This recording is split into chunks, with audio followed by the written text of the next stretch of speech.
اس وقت میں چند باتیں عرض کرنی ہے، دھیان کے ساتھ سنیں، اپنی مساجد میں تذکرہ کریں، اپنے گھروں میں تذکرہ کریں۔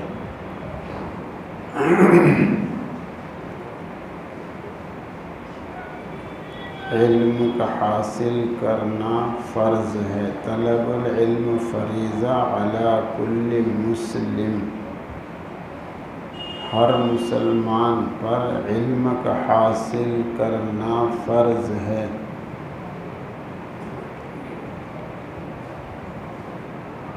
علم حاصل کرنے کی بہت ساری صورتیں ہیں۔ مولانا الیاس رحمۃ اللہ علیہ نے ہر مسجد کے مکتب پر بہت زور دیا تھا۔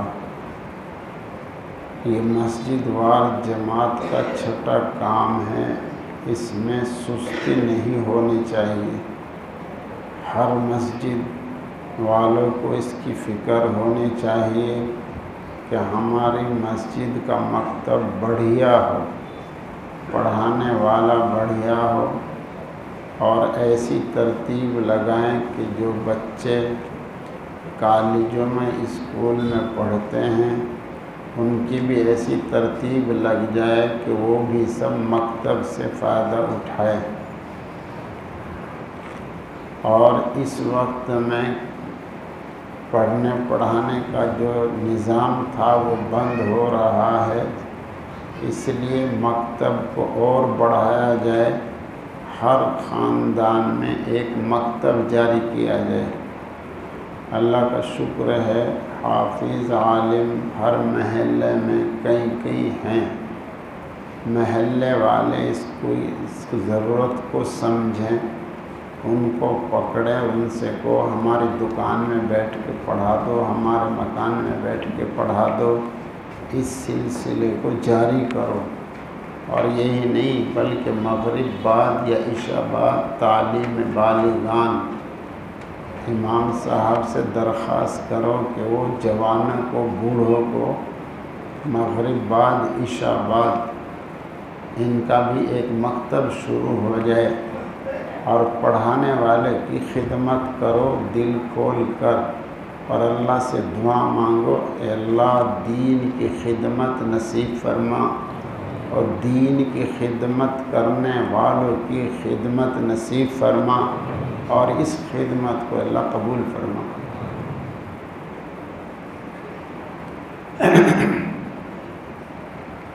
اس وقت میں علم کو حاصل کرنے کے لیے جو کچھ جد و جہد جس صورت میں کامیابی مل سکے اس میں سستی نہ کریں۔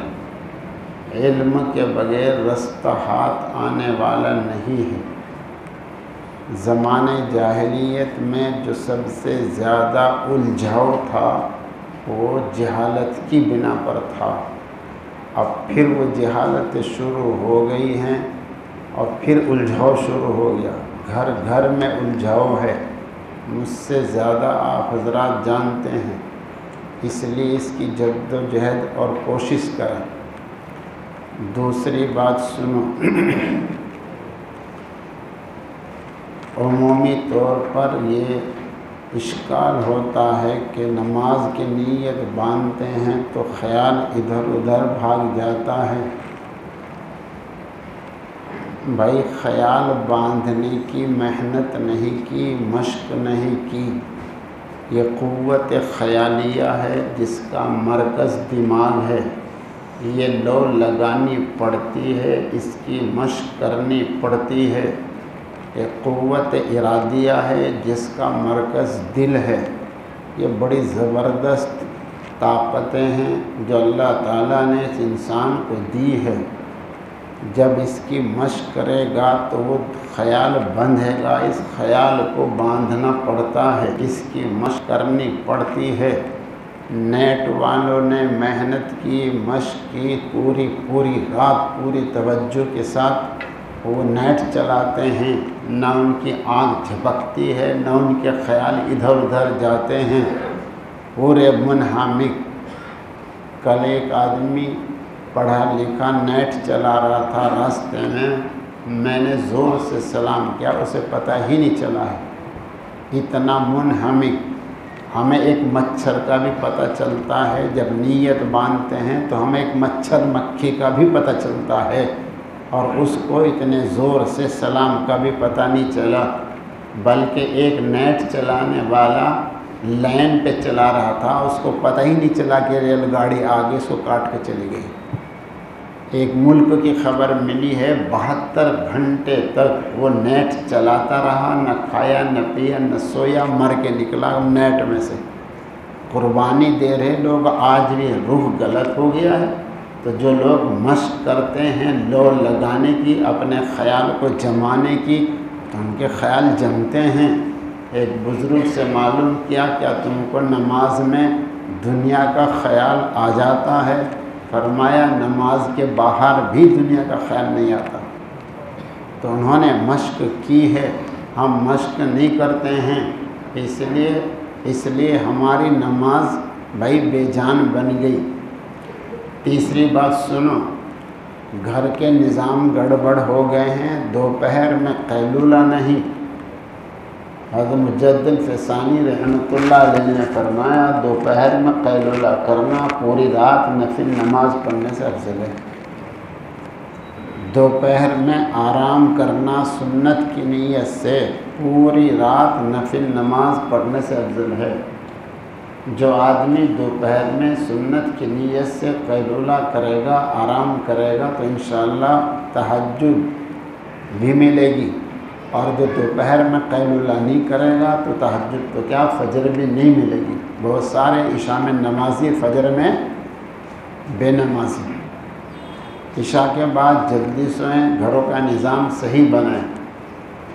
تیسری بات یہ ہے کہ جو ہماری اولادیں ہیں یا ہمارے نائب ہیں، فیکٹری والوں، فیکٹری چلانے والوں سمجھو، کارخانے والے سمجھیں، اور دوستو دکان والے سمجھیں، بھائی تمہاری تمام کارخانوں میلوں کو سنبھالنے والے تمہارے بچے ہیں۔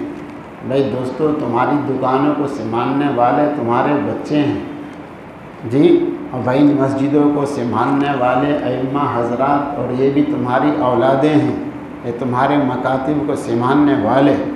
اگر خدا نخواستہ یہ آوارہ ہو گئے تو ہمارے کارخانوں کو کون سنبھالے گا؟ آج بچوں کی طرف سے انتہائی لاپرواہی، انتہائی، بچوں کی کوئی فکر نہیں ہے، ان کے سروں پہ حرام بال ہوں کوئی فکر نہیں، ان کے بدن میں ناجائز کپڑے ہوں کوئی فکر نہیں، وہ غلط سوسائٹی میں جا رہے ہیں کوئی فکر نہیں ہے۔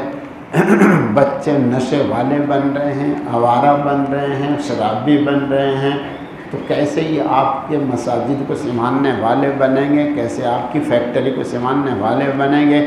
بلکہ کتنی مثالیں ایسی ہیں کہ والد کا انتقال ہوا، بچہ نااہل تھا، اس نے ساری پراپرٹی بیچ ڈالی، کتنی مثالیں ہیں۔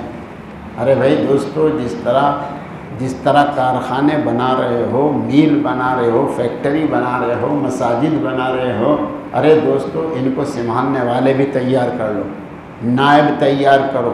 کلکم رائی و کلکم مسئول رعیتہ، تم میں سے ہر ایک ذمہ دار ہے، ہر ایک کی گرفت ہوگی، پکڑ ہوگی اس کے ماتحت کے متعلق۔ اس لیے اپنے بیوی بچوں کو سدھارنے کی خصوصی فکر کریں۔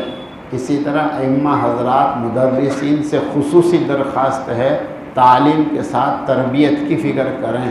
حافظ بنا دیا، نمازی نہیں بنایا، سننے کے نہیں سننے بھائی، حافظ بنا دیا، نمازی نہیں بنایا جی، تربیت نہیں ہوئی، وہ کہاں نماز پڑھائے گا، وہ کہاں مکتب چلائے گا، کیسے وہ مکتب سنبھالے گا؟ جو خود جی اس کی ایک ہمارے ہاں ایک گاؤں ہے جس کا نام ہے تاج پور، وہاں ایک امام صاحب ہیں، 200 بچے ایک مکتب میں پڑھا رہے۔ کتنے؟ پورے لاک ڈاؤن میں 200 بچے پڑھائے، اور کس طرح پڑھائے؟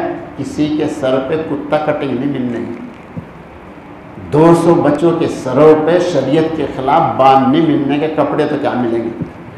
اس طریقے سے تعلیم کے ساتھ تربیت، وہی بچے آگے پھر مکتب چلائیں گے، وہی بچے جو ہے تمہاری مساجد کو سنبھالیں گے، وہی بچے جو ہے تم کو سنبھالیں گے۔ کتنے بوڑھے تڑپ رہے ہیں گھر میں پڑے ہوئے، کوئی دوائی دینے کے لیے تیار نہیں، کوئی ایک گلاس پانی دینے کے لیے تیار نہیں۔ کیوں؟ ساری توجہ آپ نے دکان پہ لگائی ہے، کاروبار پہ لگائی ہے، بچوں کو نہیں لگائی ہے۔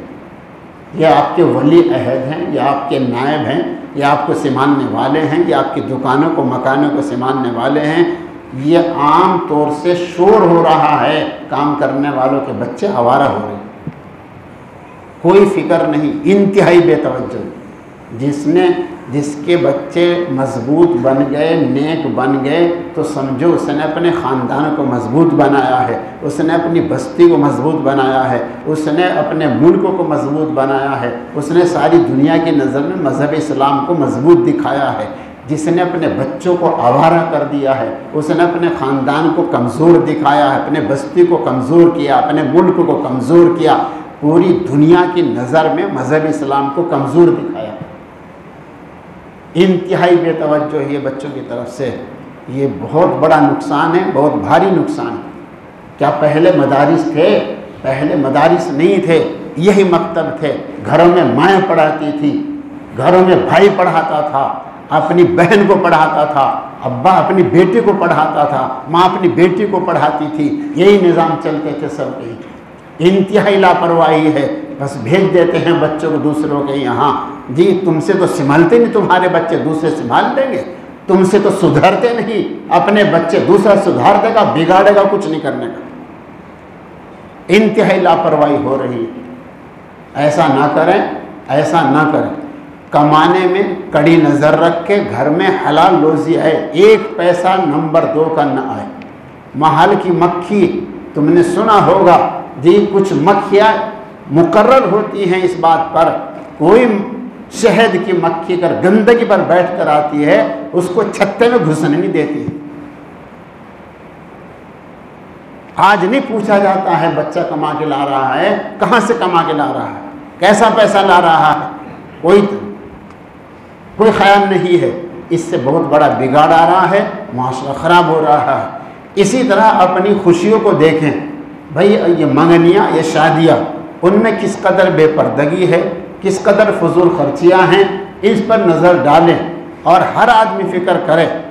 اس سے اگلی بات سنیں، غیبت کا جو بازار گرم ہو رہا ہے، جی مسجد میں دیکھو تو غیبت ہے، گھر میں پہنچے تو غیبتوں کا بازار گرم ہے، چوک میں دیکھے تو غیبتوں کا بازار گرم ہے۔ اور مفتی صاحب نور اللہ مرقدہ نے فرمایا، غیبت کی بعض قسمیں کفر تک پہنچاتی ہیں۔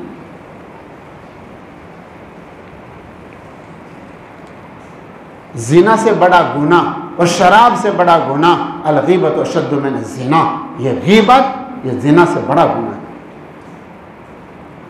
بڑی بے توجہی ہو رہی ہے، بس ہر وقت ایک مشغلہ بنا لیا ہے۔ اس کا بڑا نقصان کیا ہوا؟ بزدل بن گئے، بزدل بن گئے، ذرا ایک دھمکی ملی، مسجد پر تاڑ لگا دیے، گھروں میں نماز پڑھنے کے لیے تیار نہیں، گھروں میں بیٹھ کر اپنے بچوں کو پڑھانے کے لیے تیار نہیں۔ یہ سب بزدلی ہو گئی ہے، انتہائی بزدل بن گیا ہے مسلمان۔ غیروں نے بھی سمجھ رہا ہے کہ مسلمان بزدل بن گیا ہے۔ ان گناہوں کی بنا پر ہم بزدل بن گئے ہیں، ان بزدلوں کی بنا پر غیر ہم پر حاوی ہو رہے ہیں، ورنہ ان کی کیا مجال کہ ہماری مساجد و مدارس کو بند کر دے۔ یہ صرف اور صرف ہماری بے اصولیاں ہیں، ہمارے گناہ ہیں، ہمارے گناہوں کی بنا پر ہم بزدل بن گئے ہیں، تو ہمارا روب رباب ختم ہو گیا۔ اپنے گھروں میں دیکھ لیں، جن کے ابا اماں جی گناہوں میں لگے ہوئے ہیں، کیا ان کے بچے ان سے ڈرتے ہیں؟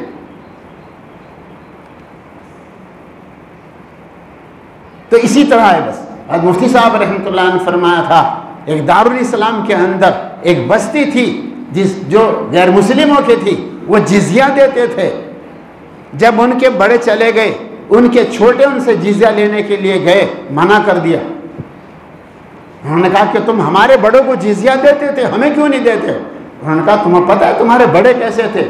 جب ہماری سرحد میں داخل ہوتے تھے ہمارے دل کانپنے لگتے تھے، اور تمہارے آنے سے ہم کو کوئی فرق نہیں پڑ رہا، جاؤ ہم تم کو جزیہ نہیں دینے کی۔ تو یہ ہماری بزدلیاں ہیں اور یہ ہمارے گناہوں کی بنا پر یہ بزدلیاں پیدا ہوئی ہیں، اس لیے ہمارا روب رباب ختم ہو گیا ہے، ہماری مسجدیں بند، ہمارے مکتب بند، ہمارے مدارس بند، آگے کیا بند ہونے والا ہے اگلی فکر کر لیں۔ ہوشیار ہو جاؤ، بیدار ہو جاؤ، گناہوں سے بچ جاؤ، پکی توبہ کر لے، کوئی گناہ کا کام نہ ہو۔ پوری رات نیٹ چل رہے ہیں، ننگے ناچ دیکھے جا رہے ہیں، جوان طبقہ بالکل تباہ ہوتا جا رہا ہے، نہ ماں کو فکر ہے نہ ابا کو فکر ہے، کوئی فکر نہیں۔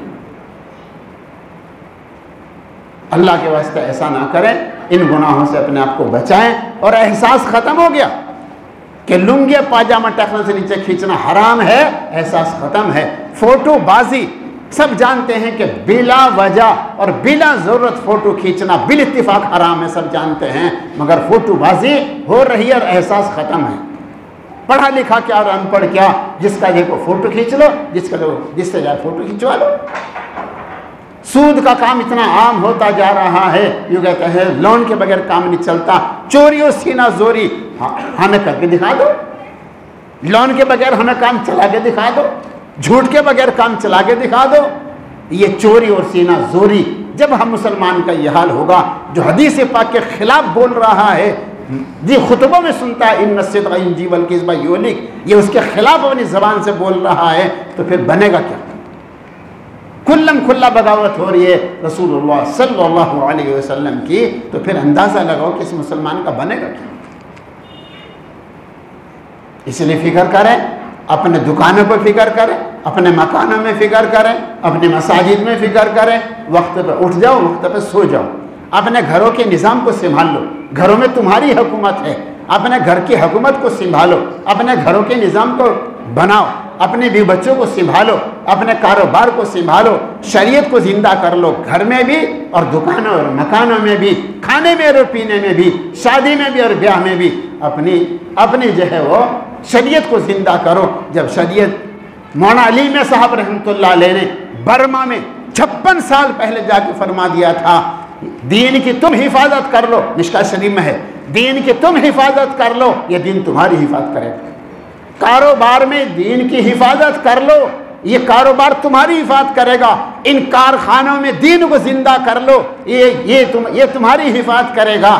یہ دین کی حفاظت کرو اپنے گھروں میں، مکانوں میں، اپنے بالوں میں، اپنی کھالوں میں، اپنے کپڑوں میں، اپنی خوشی میں، منگنیوں میں، شادیوں میں، یہ دین تمہاری حفاظت کرے گا۔ ورنہ میں کچھ اور دیکھ رہا ہوں۔ یہ مولانا علی میں صاحب رحمۃ اللہ نے 56 سال پہلے فرمایا تھا، اور جب انہوں نے اپنی حالت کو نہیں بدلا، جب انہوں نے دین کی حفاظت نہ کی، تو پھر وہ کیا بنا ہے وہ مجھ سے زیادہ آپ جانتے ہیں، برما والوں کا کیا بنا ہے۔ اس لیے بھائی آج تک کی تاریخ اٹھا کے دیکھ لو اور قرآن پاک کی تفاسیر اٹھا کے دیکھ لو، جب بے دینی آتی ہے، جب دین کی دھجیاں اڑائی جاتی ہیں، بھائی دوستو پھر کوئی عزت دینے والا نہیں، پھر کہیں عزت اور حفاظت ملنے والی نہیں ہے۔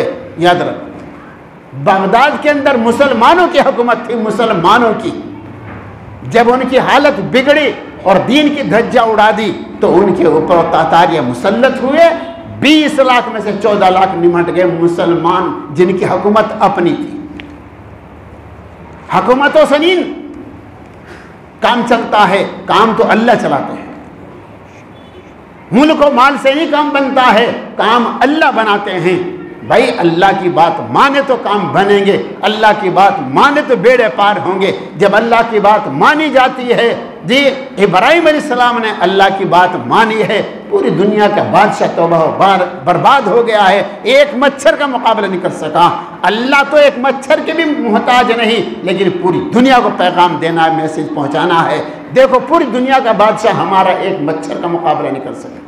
اللہ کی طاقت وہ طاقت ہے جس طاقت کے ساتھ اللہ نمرود کے زمانے میں تھے، آج بھی اللہ اسی طاقت کے ساتھ ہے، اور فرعون کے زمانے میں جس طاقت کے ساتھ اللہ تھے، آج بھی اسی طاقت کے ساتھ ہیں۔ مسلمان اللہ کی طرف متوجہ ہوں، توبہ استغفار کریں، آج بھی اللہ کی مدد آئے گی۔ ایسی مصیبت میں بھی اللہ کی طرف متوجہ نہیں ہو رہے۔ فَإِذَا رَكِبُوا فِي الْفُلْكِ دَعَوُا اللَّهَ مُخْلِصِينَ لَهُ الدِّينَ تفسیر میں لکھا ہے آج کے مسلمان کو کیا ہو گیا، یہ کافر جب وہ مصیبت میں پھنستا ہے بتوں کو چھوڑ کر اللہ کو پکارتا ہے۔ آج کا مسلمان مصیبت میں بھی اللہ کو چھوڑ کر غیر اللہ کو پکار رہا ہے، کہاں سے اللہ کی مدد آئے؟ اللہ مجھے بھی اور آپ کو دین کی سمجھ عطا فرمائے.